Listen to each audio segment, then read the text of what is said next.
Bon, donc on reprend. Aïe.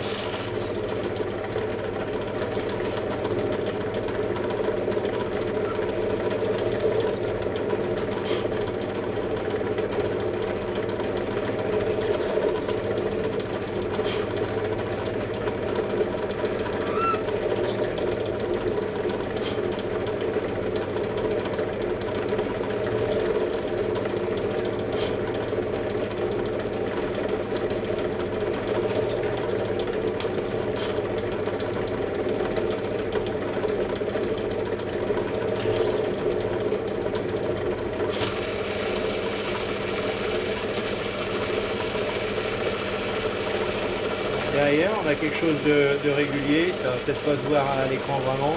On voit qu'on est bien aligné. Là, on est bien aligné. Donc, la fuite, ça sera surtout de voir le rendu niveau couture. Et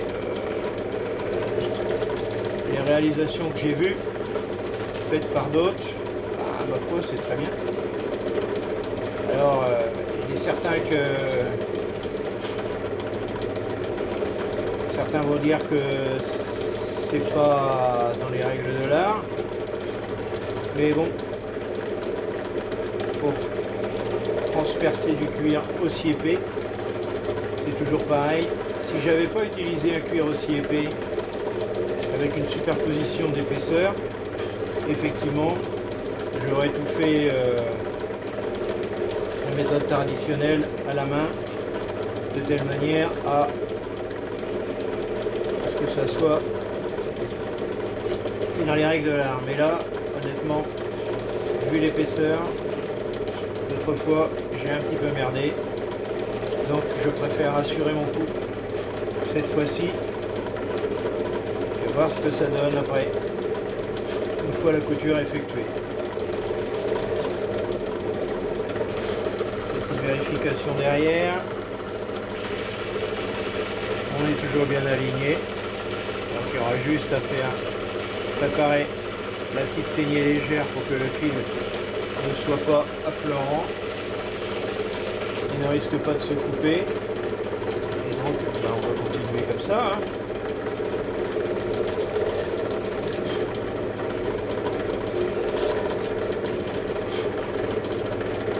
Alors bien sûr, je ne fais pas ça par rentabilité, mais uniquement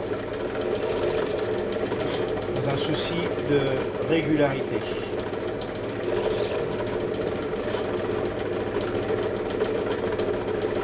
La chose, c'est qu'il faut bien se positionner.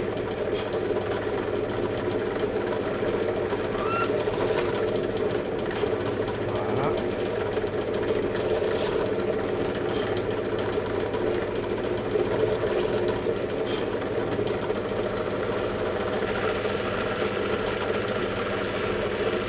C'est toujours bien.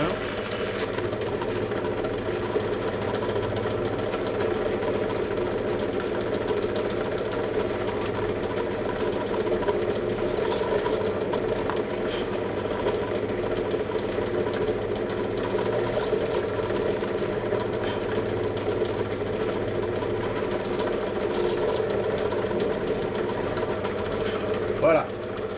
Bon, on va s'arrêter là pour l'instant. Alors là, ça avait été assez régulier ici, je l'avais fait à la main. Derrière aussi, c'était assez régulier, mais il n'y avait pas beaucoup, et encore qu'il y a des petits décalages légers. Ça reste de l'artisanat, et c'est quand même les premiers fourreaux. Mais voilà, là, on a quelque chose de beaucoup plus régulier. Et donc, je pense qu'une fois ça bien ouvert, pour pouvoir laisser le fil à l'intérieur, ça va être beaucoup plus propre. Voilà, à bientôt.